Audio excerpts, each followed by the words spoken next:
A major United Nations conference on preserving global biodiversity has opened in the Canadian city of Montreal.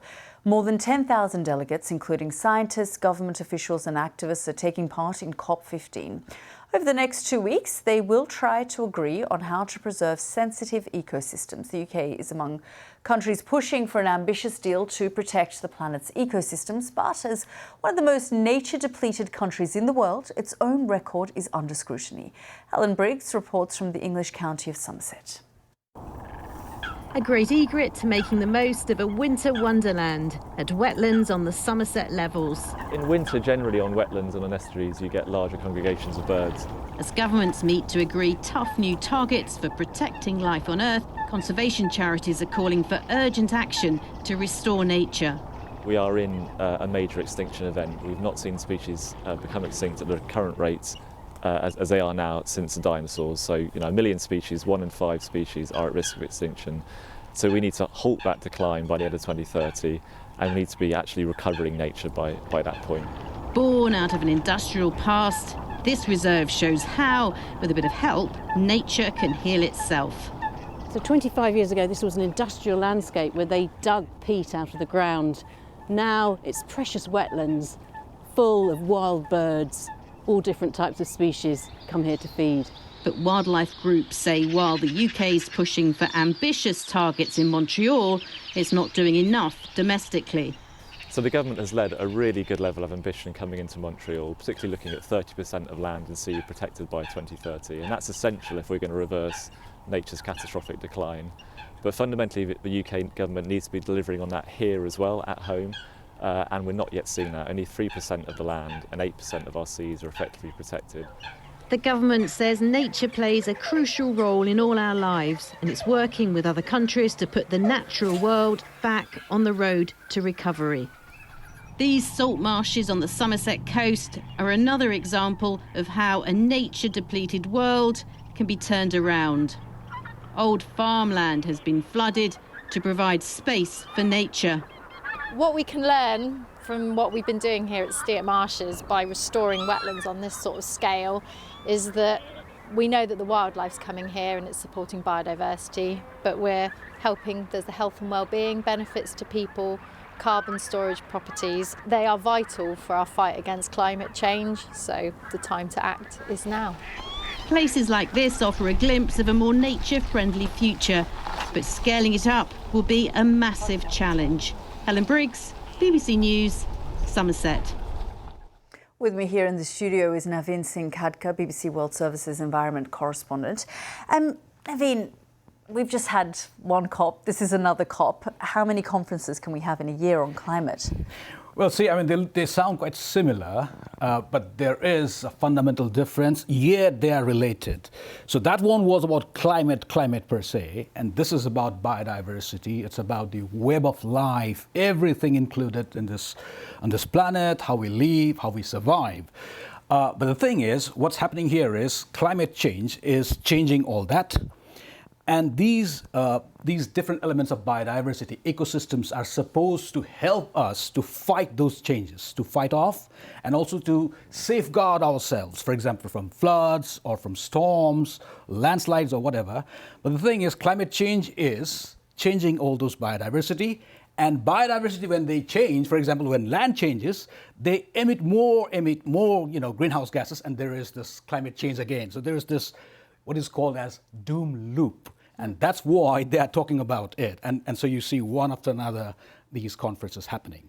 Are they being effective, though? Or is it a whole heap of people talking? And are they actually achieving anything? So this is the thing, you see, like, so back in 2010, they had a similar one in Japan. And they then set this 20 targets, and none of them have been fully met. So that's why there are questions, there are doubts. For example, just last August, for example, they had this High Seas Treaty of the UN that was supposed to be secured. 30% of our oceans to be safeguarded, protected for biodiversity, which failed. So you see, that's why. And this one now is talking about 30% of land, 30% of ocean to be protected. So given the past records, there are questions, will it happen? But then there are warnings, if you don't do it, it's a double trouble, climate and biodiversity. And who's creating these sort of barriers? I mean, I was reading a lot about the fact that the role of China in this is crucial, but they also think that there might be roadblocks by China. Well, you see, the thing is, again, it kind of reminds you of that politics. What happens in climate conferences is the similar thing. For example, the Chinese ecology minister, talked about this thing, equitable agreement, just an equitable agreement. Why are they saying this? Because there is an apprehension that there will be talks about emissions. And as you know, emission is a massive issue in climate thing. Rich countries versus fast emerging economies, fast developing economies, they say that you are the one, you have historical responsibility. So they fear that, again, that issue might come here and they might be asked to stop emissions from land. Whereas the argument from fast emerging economies or developing countries is they need to cut down forests to do so many things as well. Whereas simultaneously they would take care, but they cannot be expected to kind of stop everything. So that kind of things are at play. And then again, there are issues of subsidies on pesticides, subsidies on other things. Can they stop it? Can they not? It's the same thing that what we saw in climate conferences, we will see here as well. But again, it's a big ask whether it's happening or not, whether it's going to, because like I said, the past, experiences. Nothing. Yeah. Yeah. And Navin, thank you so much for the update there. I'm joined now by climate activist Laura Young. And Laura, thanks so much for joining us. We're just speaking to our environment correspondent there who was talking about, all of these conferences, none of the targets being met. How are you feeling? Because you've gone to the various conferences this year. You were in Sharm el-Sheikh, weren't you? Yes, I was. And, I think ultimately we need to work with these big world systems. They are absolutely not perfect, but it's our role to push them to be better. And the question that we need to be asking is, what would it be like if we didn't have these opportunities? But it is really important to put the pressure on the various countries and stakeholders who are involved in this. And especially now at the beginning of COP15 over in Montreal, it's really important that we raise positive voices in support of the great initiatives that we need to put forward to save biodiversity, but also really remember that after the 2 weeks is over, we need to bring that home to wherever we're from and push local councils and governments to be making the changes that we need on home soil as well. I mean, but are we seeing that? Because Navin was just saying in 2010, these 20 targets were set, none of them achieved.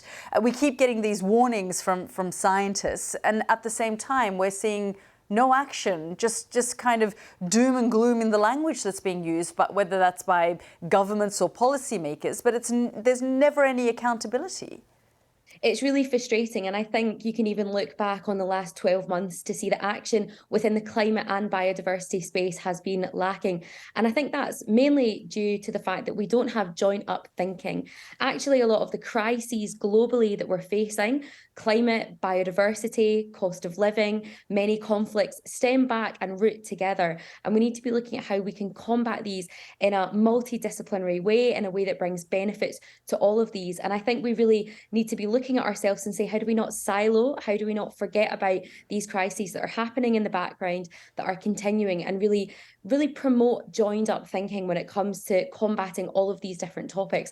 And I think ultimately, we need to change and not have so many conferences separately, but maybe thinking about bringing them together, because we've had a treaty on waste, we've had COP27 about climate, and we've got COP15 about biodiversity. Actually, even just these three things alone that have happened in the last few weeks have been linked, and they should be in the same room at the same time so that we stop avoiding so much silo working. And in terms of what individuals can do, because you do a lot of advocacy work, what can people at home do to do their part?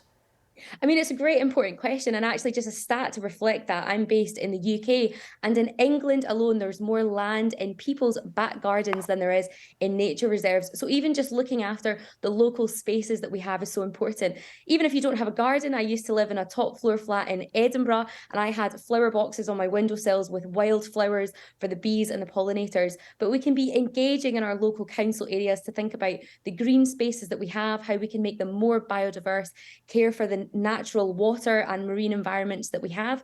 We can be looking at nature-based solutions to the problems that we have, whether that's urban heat in city centres or flooding in more rural areas. And we can be really thinking about how we can care for nature, not putting in plastic grass or tarmacking over lovely green spaces, and really just looking at every single inch that is in our control, whether that's personally, on a council level or on a national scale, and really asking the experts, whether that's the scientists or the many nature and environment agencies, for their advice on how we can improve biodiversity, which will also help climate, well-being, health. It has so many benefits, and we can really get engaged in this as a community. Laura, thank you so much for joining us here on the programme. Thank you.